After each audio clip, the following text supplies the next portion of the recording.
NTV time, जनता की बात जनता के साथ।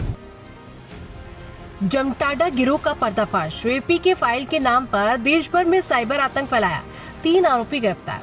टेलीग्राम बॉट के माध्यम से एपी के फाइलें बेची जा रही थी। साबरमती गैस लिमिटेड के नाम से एक संदेश भेजा गया।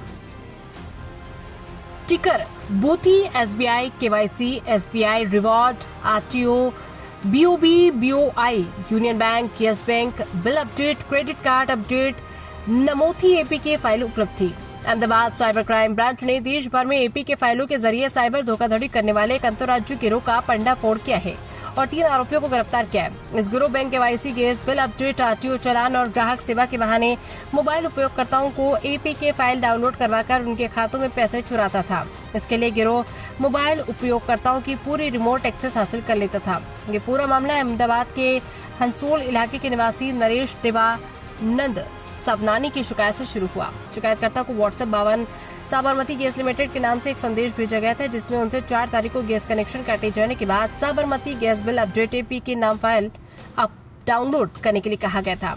शिकायतकर्ता द्वारा विश्वास में एपी के फाइल डाउनलोड करते ही आरोपी ने अनाधिकृत रूप से उसके मोबाइल में प्रवेश कर लिया। इसके बाद विभिन्न ऑनलाइन लेन देन के माध्यम से शिकायतकर्ता के खाते से कुल 6,61,000 से अधिक की राशि निकाली गई। जांच में पता चला कि झारखंड के गिरिडीह जिले का निवासी सुरानंद उर्फ कुश तिवारी एपी के फाइल तैयार कर रहा था। वो टेलीग्राम पर एक विशेष बॉट के माध्यम से विभिन्न प्रकार की एपी के फाइल बेच रहा था।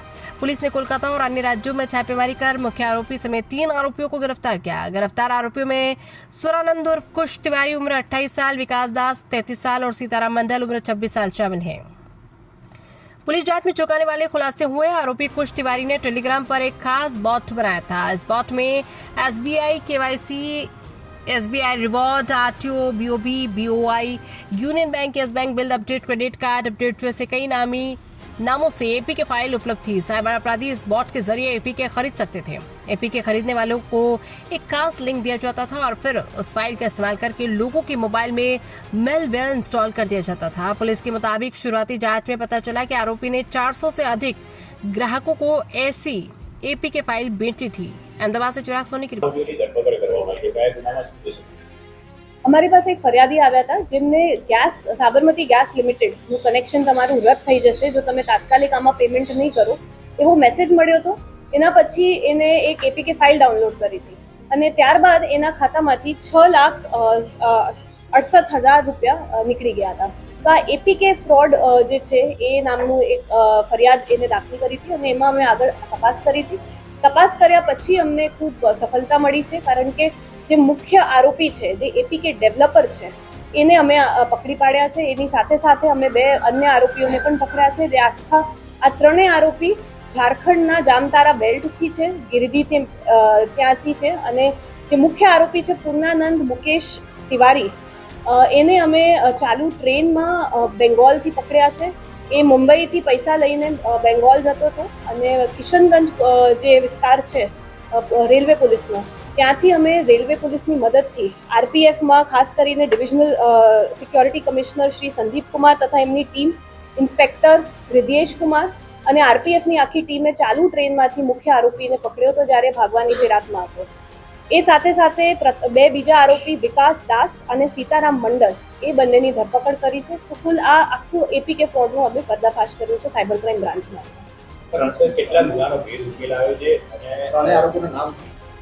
જે પ્રથમ આરોપી છે, જે મુખ્ય આરોપી છે, એ પૂર્ણાનંદ તિવારી છે। એ ઝારખંડથી છે, ગિરિડીહથી છે। એનું કામ હતું કે આ એપીકે ડેવલપ કરતો હતો, તે સાથે સાથે ટેલિગ્રામમાં બોટ પણ ડેવલપ કરતો હતો અને આમાં અમને જે બોટના જે ખાસ મિસયુઝ છે એનું પણ પર્દાફાશ થયું છે। એને કુલ મિલાઈને 18 બેંકના એપીકે ફાઇલ બનાવ્યા છે। ખાલી બેંકના એપીકે ફાઇલ નહીં, એને RTOના ચલનની પણ એપીકે ફાઇલ એના ડિવાઇસીસમાંથી અમને મળી છે અને ઇવન સિક્યોરિટી અને સર્વિસ પ્રોવાઇડરના કસ્ટમર સપોર્ટના પણ ઘણા બધા એપીકે ફાઇલ અમને મળ્યા છે। એ આ એપીકે ફાઇલ દર મહિને 12,000માં વેચતો હતો। એવરેજ એના મહિનાના 300 થી 400 ક્લાયન્ટ હતા જે આ એપીકે ફાઇલ ખરીદનાર હતા અને એક ક્લાયન્ટ દ્વારા એને મંથલી 40 થી 50 લાખ રૂપિયા મળતા હતા। બધા સ્કૂલ લેવલના ક્વોલિફિકેશન ના જ છે, પણ એમ લોકોએ ટેલિગ્રામથી જ અને યુટ્યુબ ચેનલથી આ બધું શીખ્યું છે અને ખાસ કરીને ત્યાં આજુબાજુ વિસ્તારમાં બધા આ કામ કરતા હોય છે, એટલે એ રીતે પણ એમને ઘણું બધું આ શીખવા મળ્યું હતું. તો આ લોકો જે 300-400 એપીકે ફાઇલ મહિનાના વેચતા હતા, એમાં એક મહિનાનું જ સબસ્ક્રિપ્શન થાય, એટલે 12,000 રૂપિયા એક મહિના એપીકે ફાઇલ યુઝ કરવાનું થતું હતું. આ એપીકે ફાઇલ લઈને જે વિકાસ દાસ અને સીતારામ મંડલ છે એ લોકો સપ્લાય કરતા હતા, અને એ જે સપ્લાય કરતા હતા એમાં વચ્ચેનું 3,000 એ પોતે કમિશન રાખતા હતા.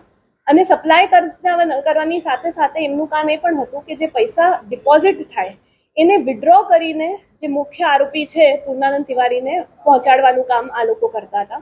હવે આ જે એક નવી અમને મોડસ ઓપરેન્ડી આમાં વિડ્રોલમાં પણ જોવા મળી છે આ કેસમાં, કે એસબીઆઈનું યુનો કેશ જે છે એની એક યુનિક ફીચર છે કે એમાં એટીએમ કાર્ડનું વિડ્રોલ તમે કરી શકો છો, પણ એમાં કાર્ડની જરૂરિયાત નથી હોતી.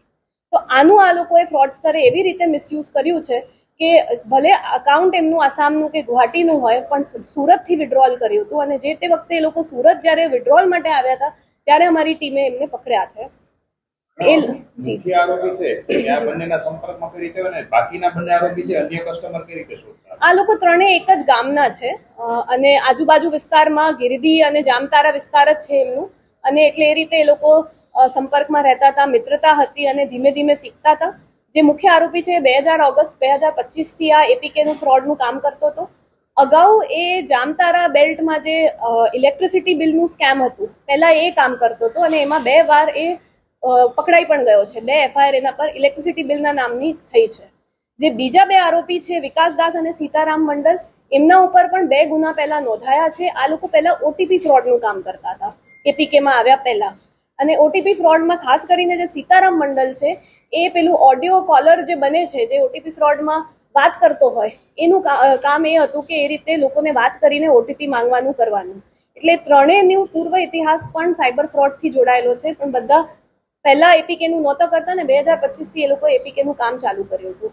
આપણે ટોટલ અહીંયા અમદાવાદ સિટીમાં જ 12 જેટલી સીઆરપી પર કમ્પ્લેન છે, 5 FIR અમે અમદાવાદ સાયબર ક્રાઇમ બ્રાન્ચમાં એપીકે ફ્રોડની આના વિરુદ્ધ દાખલ થઈ છે, અને 17 લાખથી ઉપર એપીકે ફાઇલનું ફ્રોડની રકમ છે જે અમદાવાદ સિટીની છે. એના સિવાય અન્ય રાજ્યોમાં પણ અનેક